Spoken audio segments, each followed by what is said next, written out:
listening to this week's Custom Roofing and Construction Bearcat pregame show. It's week 6 of the regular season, week 2 of district play.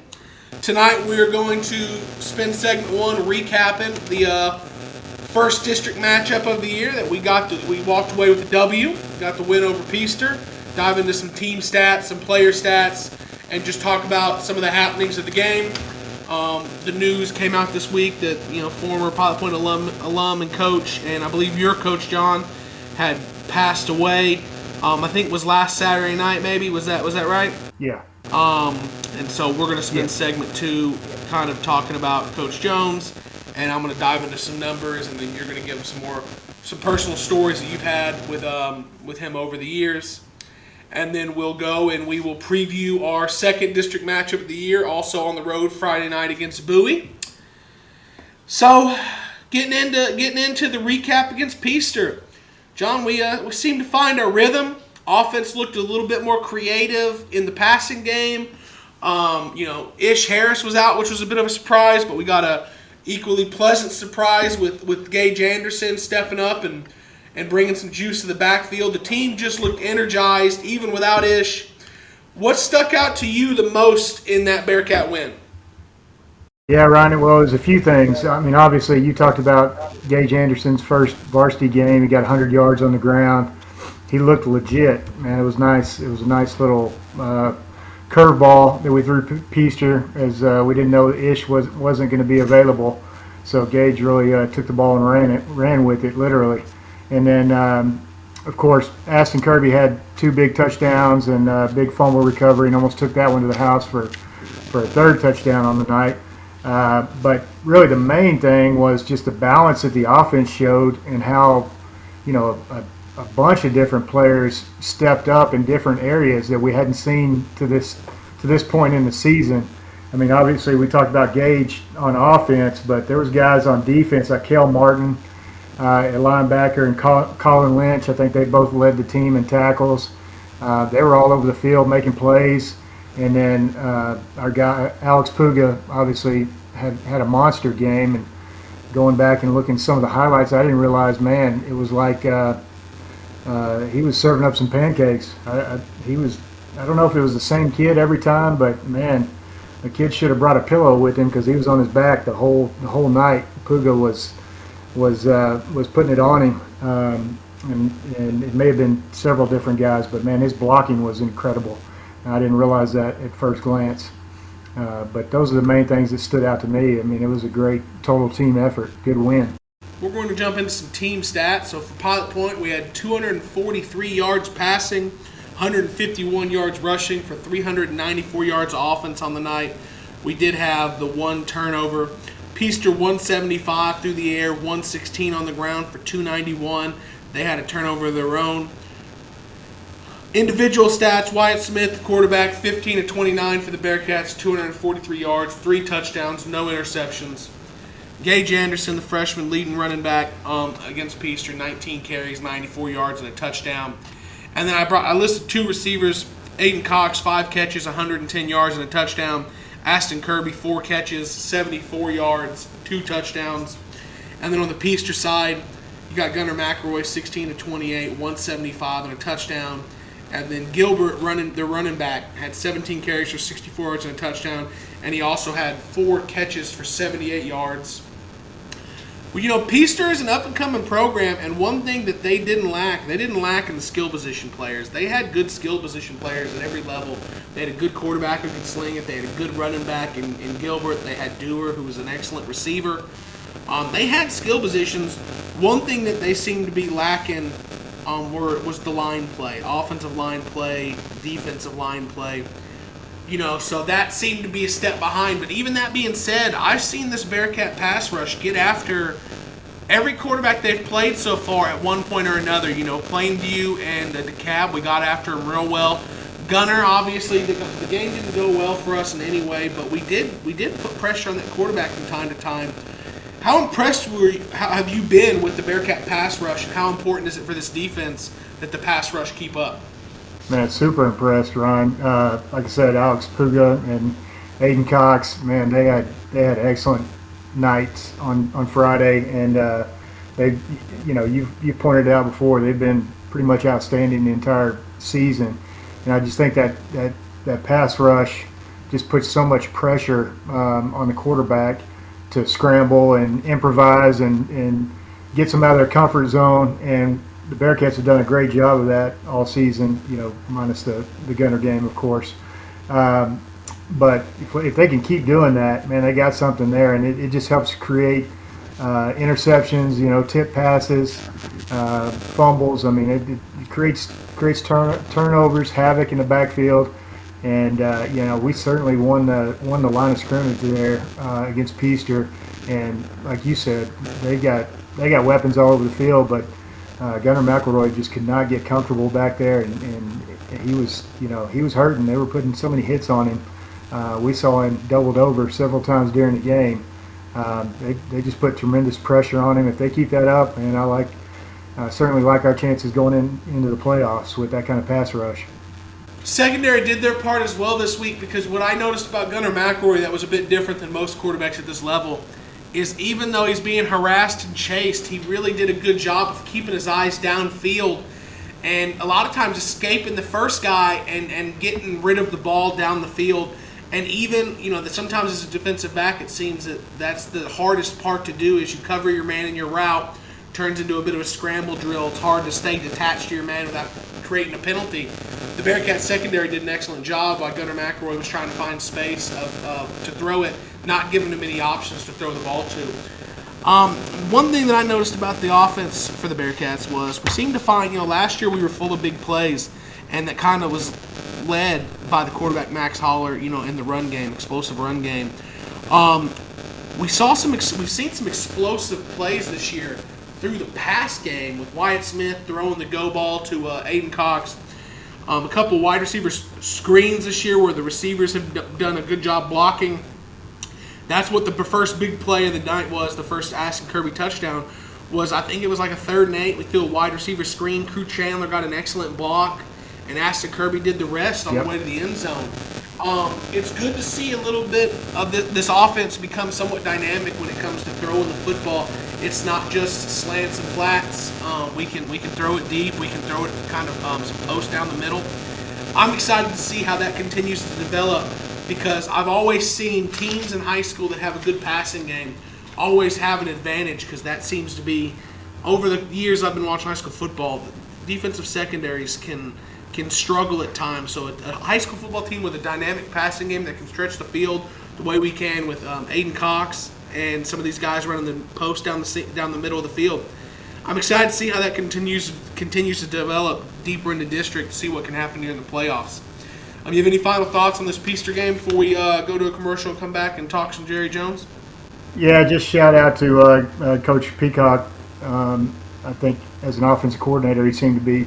Travis Marsh, I know, touched on this in the CS Designs postgame show, but man, he had it dialed in. He seemed to have a great game plan, and he was one step ahead of Peaster. And same thing with Coach Brian Freeze, defensive coordinator. They did a great job mixing up some coverages, and you talked about that secondary. And then obviously, the first drive. After the first drive, we were a little concerned with Peaster, but after that first drive, man, the Bearcats really buckled down. There was one drive in the third quarter, and then we made adjustments again, and that was pretty much it for Peaster. And that's a high-powered offense that they pretty much shut out. That was great. Yeah, you really hit on that. I remember after we went 3 and out to take the ball to start the game, and they went right down the field and scored. Kind of hold your breath, and but they answered the bell on both sides of the ball for the rest of the game. It was really, really good to see. And now that we've wrapped up the recap of the Peaster game, we're going to get a custom roofing and construction commercial and come back on the other side and talk some Jerry Jones. Hey Bearcat fans, living in North Texas, you know all about bad weather. When bad weather does strike, look no further than James Floyd's Custom Roofing and Construction. Custom Roofing and Construction has built their business off of quality work and customer referrals. Let their friendly and knowledgeable staff ensure the project runs smoothly from start to finish.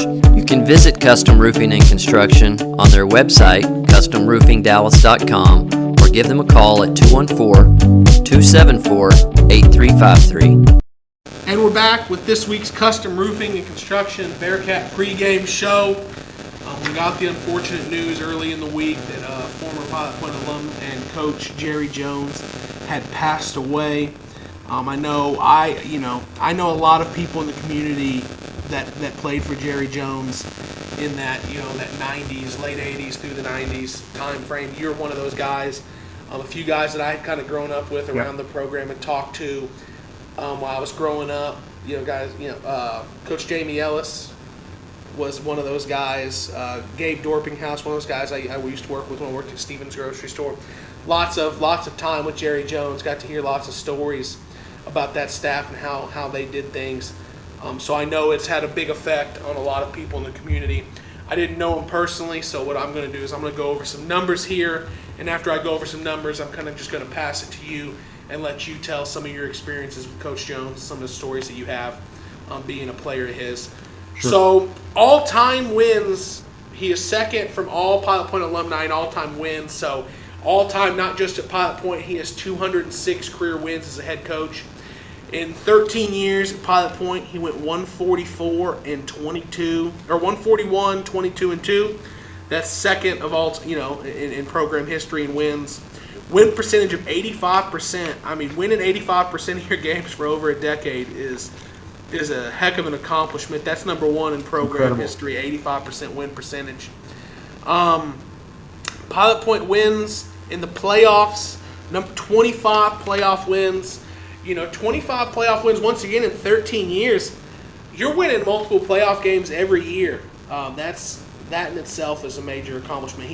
He oversaw some of that, a good portion of that really, really long streak of district championships and playoff appearances. Pilot Point games coached in total. He coached 165 games at Pilot Point, which is, I believe I saw. Let me double check real quick. I believe I saw that is the most games coached for Pilot Point in the program. So no, sorry, that's second. I wrote number one, of course, GA 218 games coached. So Jerry Jones 165. That's still a lot of games over the course of 13 years. One stat that I went and dug through myself. He oversaw 42 shutouts in that time. And with games coached, 42 shutouts, 25% of the games he coached at Pilot Point, we didn't allow a point. That's a pretty cool stat right there that I was able to dig up through the Pilot Point media guide. They did a great job with that over the summer. I was able to go through and just find that pretty quickly. 42 shutouts, 25% of the games coached turned into shutouts. That's a pretty cool number right there. Those are the stats that I have on him, but there's more to him than just the good stats and wins. And I'm sure you have plenty of stories. I'd like you to talk about Jerry Jones and some of your experiences with him. Yeah, Ryan. I mean, Coach Jerry Jones, man, he meant the world to me. He was my only high school head football coach that I had, and so man, I just loved the guy. He had a servant's heart, man. He would give his shirt off his back to help anybody in need, and he certainly left it much better than he found it. But a couple of things that stood out to me, man, was just his work ethic and preparation and attention to detail. I mean, I remember, driving by the field house on a Sunday and his truck would be up there. Basically the whole coaching staff from that era, man, they worked their tails off, and it showed. And a couple of things as far as that attention to detail. When I was a junior, we went 13-1-1. We lost 0-0 in the state semifinals. So, a ball bounces one way or the other. He could have got a state championship that year, and I know that the 1990 Bearcat team felt the same way. They had a heck of a team. But that 92 team, man, we lost to Van Alstyne at home, like the second game of the season, I think it was. And we were both top 5 in the state. Van Alstyne probably had one of the best teams that they've ever had at Van Alstyne. Seth Stinton, who's now the athletic director at Melissa, he was the quarterback. He went on to play linebacker at SMU. But everything went right for them that night early in the season, and they got the best of us. They returned a punt, they returned a kickoff for a touchdown, got a bunch of turnovers. I think they beat us 32-14, something like that, 32-10. And then, fast forward to the playoffs. were matched up against that same team in the quarterfinals at John Clark Stadium in Plano. And I remember Coach Jones, he just had this knack of basically being a fortune teller. And I can still remember the practice where he's putting in a punt block that the coaches had seen on film. They saw a weakness in their punt protection, and I remember him, telling Jeremy Deckard that he was going to block a punt in that game, and maybe two. And we all didn't think much of it, but sure enough, fast forward to the game, and Jeremy Deckard blocks 2 punts in a row.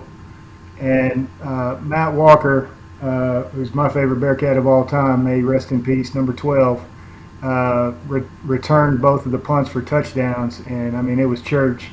The route was on. We rectified that early season game and beat Van Alstyne. I think it was 37-12 or something in the rematch. And that was in the quarterfinals. Man, that was a heck of a game. And then my senior year, we had a good team. I don't think we were as good as we were in '92, but in 1993, I've got the pictures in my office now. Coach Jeff Price gave me our team pictures out of the field house. But we were 14-1 my senior year, and I remember a couple of things specifically about Coach Jones from my senior year and playing football for him. I think it was the second round of the playoffs, we're playing Jacksboro, and man, they were a tough team, and it was back and forth. And I remember at halftime being concerned it could be my last football game ever, and it's still second round in the playoffs, and I didn't expect to be in that big of a battle, and it was back and forth. And anyways, fourth quarter, they're driving for the go-ahead touchdown with like 2 minutes left, and they're driving down the field. And they threw it deep, and I happened to be in the right spot at the right time.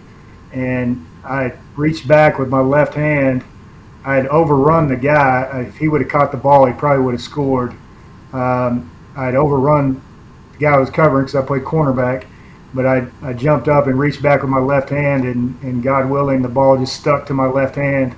And I fell down and secured that interception. We took a knee. And I remember Coach Jones, as soon as the horn went off, he came right out to me and told me what that meant to him. And it was a top 5 moment in my athletic career. And then the very next week, we're playing Kearns, the Kearns Bobcats, and they were beating us late in the game, and we were driving to score. And there's 1:13 left, and it's fourth down. We call our last timeout. It's 4th and 7, I believe, from like the 11-yard line. And I remember Coach Jones asked the seniors to vote what we wanted to do. Did we want to play it safe and just try to get a first down, or did we want to go for a touchdown? And I mean, I knew the answer, and you can see this on film. The Kearns game is on YouTube from 1993. You can see the timeout, and you can see Coach Jones talking to us, and he had Coach Lenny Gray and Coach Rick Jones in his headset, and he said they want to score a touchdown, and so Coach Rick Jones and Coach Lenny Gray dialed up a play for me, and I caught the pass in the end zone from Chad Cole on 4th down with 1:13 left to put us up. We were down at the time, forget what it was, 12-7, and we scored that, got the 2-point conversion, went up 15-12, and then they threw a couple of desperation passes, and then I got the game-ending interception. So of course, Coach Jones was pretty happy with me after that game as well. But I'll never forget that he had us vote on.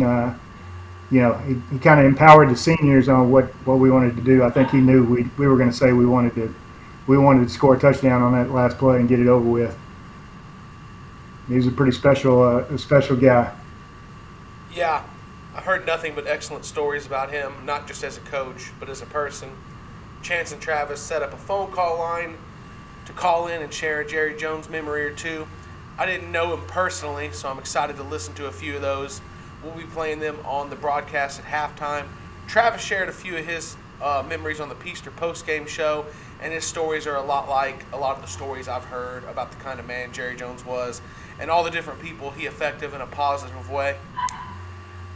So, we lost a good one. I'm sure his memory will live on in the Bearcat community. Jerry Jones, Pilot Point class of 1963. So, John, if you have any closing thoughts, and then we'll switch over to our Bowie preview. Well, yeah, to your point, Ryan, I mean, Coach Jerry Jones' impact is going to be continued to be felt all over Texas high school football. He's got his fingerprint all over it. Chad Cole's still the head coach at Frisco Reedy. I know he implements a lot of stuff from Coach Jones. Coach Chad Worrell, of course, down at El Campo now. He took a lot from Coach Jones. Robbie and Rocky, his sons, they're over in Alito. They've been at Odessa Permian. So, I mean, it's just the influence he's had on Texas high school football will continue on. There's no doubt. And, we're not even speaking to, he was a teacher for many years, and he even taught, driver's ed. He taught Chris's mom, Diane, and hundreds of others. He contributed in so many ways. So rest in peace, Coach Jones, man. You did a great job. You had a very impactful life, and I know we all appreciate you. Well said, John. Now we're going to step away, get a commercial, and we'll be back with our Bowie preview. Hey Bearcat fans, living in North Texas, you know all about bad weather. When bad weather does strike, look no further than James Floyd's Custom Roofing and Construction. Custom Roofing and Construction has built their business off of quality work and customer referrals. Let their friendly and knowledgeable staff ensure the project runs smoothly from start to finish. You can visit Custom Roofing and Construction on their website, customroofingdallas.com, or give them a call at 214-274-8353. We're back on the Custom Roofing and Construction Bearcat pregame show. This week the Bearcats will be on the road again in Bowie, Texas for our second district matchup. Bowie is 2-2 on the season. They started off with a blowout win over Nocona, which seems to be a trend for teams playing Nocona, and a close win over Bridgeport, then followed that up with two consecutive losses, one to Henrietta and a blowout loss to Brock. A lot of teams get blown out by Brock, and Bowie took a 68-6 thumping at the hands of Brock last Friday night. So Bowie is on a slide, and they're hoping to stop the slide Friday night against the Bearcats. Starting off district play 0-2 would really put the pressure on Bowie to try to make something happen in regards to a playoff run. So the 68-6 loss to Brock can really throw off your season averages, as the Bearcats know with their loss to Gunner earlier in the year. But Bowie's offense is averaging 25 points per game for and allowing 26 points per game against.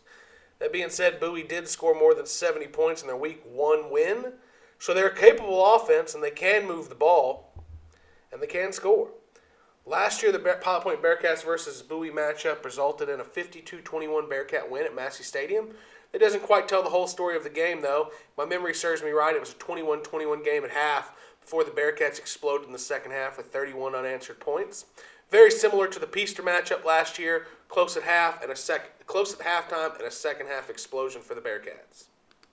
Now this Friday night, the Bearcats might be faced with something they haven't had to deal with in a few years, and that's we're expecting some weather for Friday night.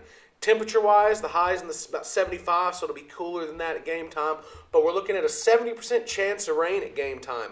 How do you think the weather could potentially affect the game? We like to sling the ball around. We've been getting out after the passer.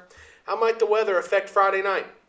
Well, I'm hoping it stays dry because I think that benefits our Pilot Point Bearcats passing game more. Looking at what Bowie does, they like to run the ball like 3-1, 4-1. They prefer to run it. Now, of course, if it does rain, fumbles could be a factor, so that could go against either team really. But I see the Bearcat offense being more balanced, and the Bowie offense really focused more on their rushing attack. So, like you said, 60-70% chance of thunderstorms Friday. So it might be playing with a wet ball. So we'll see that affects both teams, but certainly want to limit any turnovers, and the Bearcats have done a good job of that all season, except maybe with the exception of that quarterback sneak against Peaster that got away from us. I think they've done a decent job of taking care of the football. The Bearcats have done a pretty good job of taking care of the ball so far this year. Now getting to Bowie, the satellite imagery of Bowie, yes, their satellite imagery of Bowie, shows to be a turf field, which will help some. The surface in the ball might be slick, but it's nice it won't turn into a major mud bowl. Looking at this Bowie roster, I don't recognize a ton of names on the roster, but something that does jump out at me is they have some big linemen.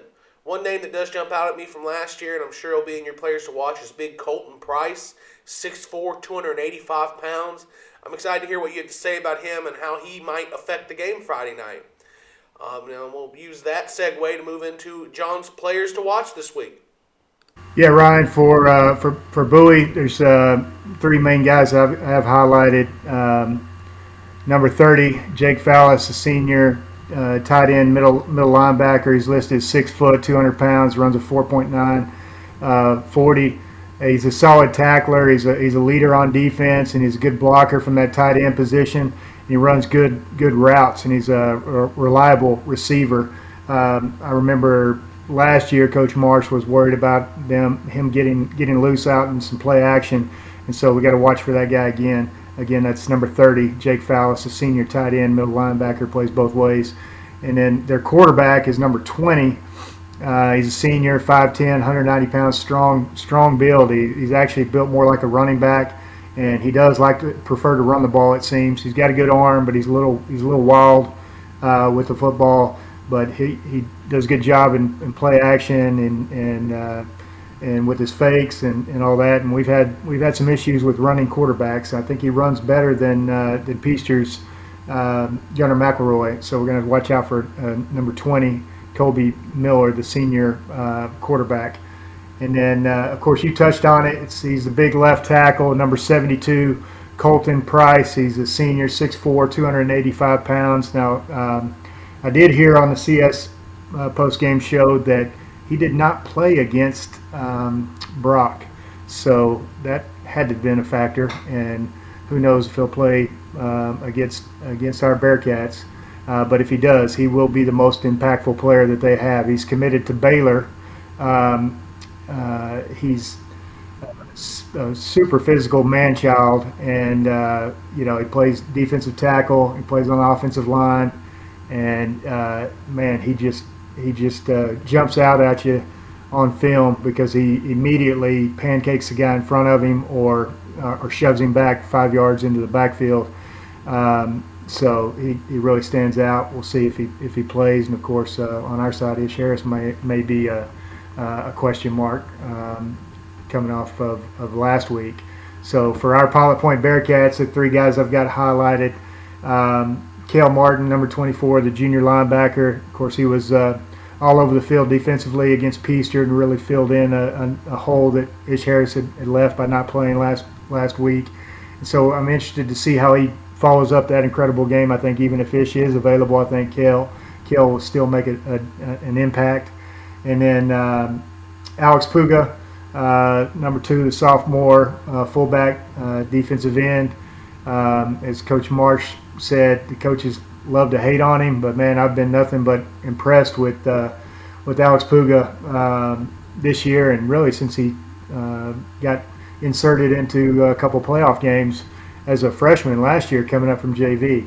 I mean, guys, it puts relentless pressure on the quarterback, and his blocking has really come along offensively. And he had the big catch on the tomfoolery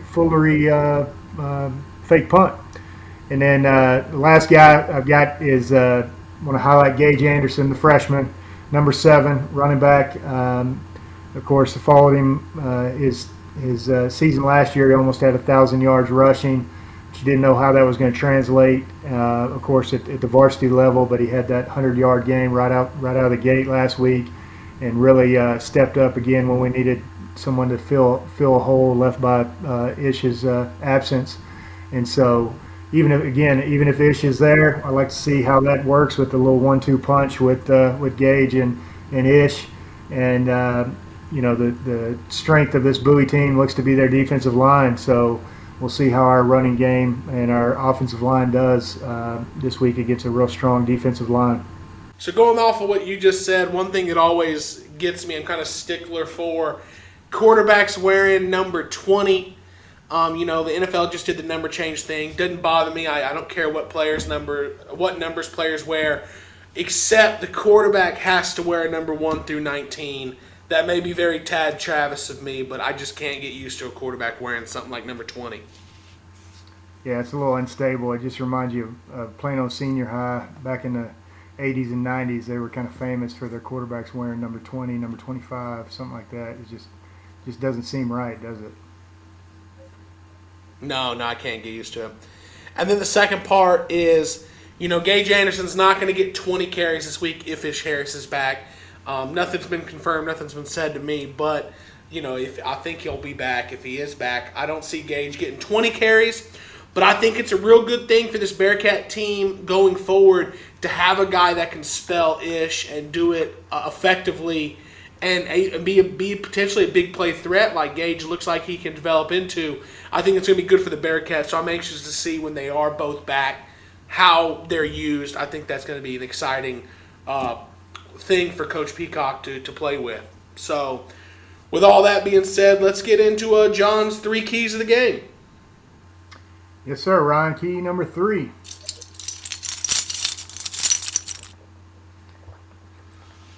So we touched on it earlier a little bit. We just can't let the weather be a factor. Can't let it bother us. We got to do what we do. We got to take care of the football. Their defensive line can get some crazy penetration with some of the guys they've got. And, against Nakona, I think you pointed it out, the score was like 72-7. They were getting fumbles in the backfield all night long. We can't let that happen, obviously. We got to do a good job of securing the football and, make sure that they don't win the turnover battle. Key number 2.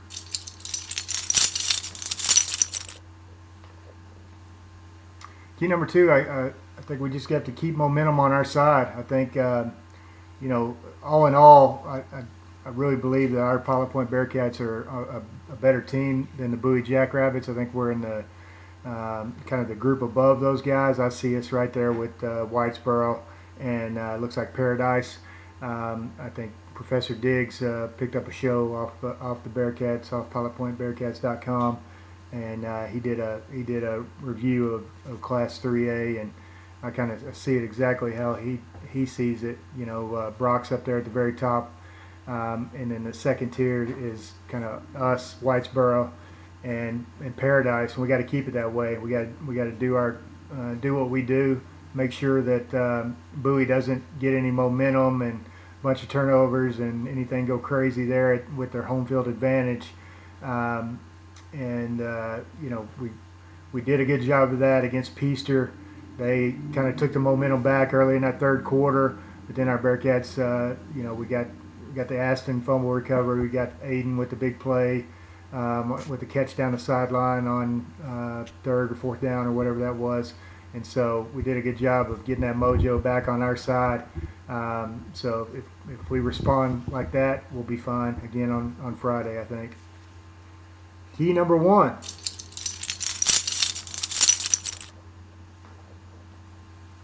So key number 1, I've got he did the Monster Mash. It's the 1962 novelty song by Boris Pickett. And, it will be October 1st. I know it's a stretch, but that is the month of Halloween when the goblins make you scream. And so by Monster Mash, I'm talking about their defensive line. They've got a bunch of monsters on that defensive line. They've got Colton Price, who we talked about. We'll see if he plays or not. He'll be a huge factor. Hunter Wade, number 74. He's 6'3", 260 pounds. They got Jesus Sanchez. He's 6'4", 240. He's a senior, number 68. And they got number 64. He's 5'6", 260, senior. Number 64, Brian. Bowling ball. Yeah. He's definitely a bowling ball. So, we got to make sure that those monsters don't get back and mash our quarterback. We got to keep Wyatt Smith clean. and like we touched on several times, on the flip side of it, if we get our normal pass rush, we'll be in good shape. But it's going to be a little tougher between the tackles this Friday with the size that they've got and those monsters they got up front. Yeah, the Hogs just got to keep working in that pass protection. Yeah, Hogs got to keep working that pass protection because, they've held up pretty well this year. But this will undoubtedly, I don't know if it'll be the best because Gunners is pretty good, but it'll undoubtedly be the biggest defensive line that they're going to face. So they're going to have a challenge ahead of them. Speaking of challenges ahead of us, the broadcast team, we're going to have to deal with a couple things this week. We got the elements ourselves. We think we have a spot in the press box. Not entirely sure. With the rain coming, it'll be an interesting proposition. I doubt that we're going to have video because the only place for the video is on the roof of the press box. And if it's raining, I don't know how well that's going to mix. And then another programming note is John is not going to be with us this Friday. Young Jake had an injury, and he's going to be healing Friday afternoon. So John's not going to be able to make it out. So we went through the Rolodex, and we tried to find a younger, maybe bit more currently athletic number 29 from Bearcat history, and we were able to nail him down for this Friday night. So I'm going to number 29 from the Bearcat program. I'm going to give everybody a minute to try to rack their brain who that might be. I think it's pretty easy to tell. Big time number 29. Ricky Jackson is going to be my partner Friday night filling in. Yes, we sir. figured we got to keep a 29 in that spot. So Hey, it just I like helps that he's a little younger and, Minister of the Aughts, Bearcat football. Okay, well, that's the tagline. I'll try to use them. So Friday night in Bowie, Texas, more than likely will be an audio only, but nothing's for sure yet. We'll have to see what happens. Follow us on YouTube. Check out all the social medias, Twitter, Facebook, all of that.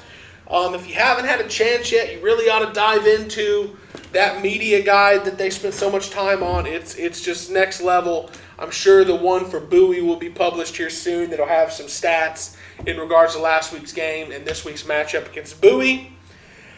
That being said, thanks for listening to this week's Custom Roofing and Construction Bearcat pregame show. Ricky and I will go live from Bowie Friday night, and John and I will be back next week with the pregame show for Paradise next week. So good night or good afternoon or whenever you listen to it on the way to the game, and go Bearcats. Go Bearcats.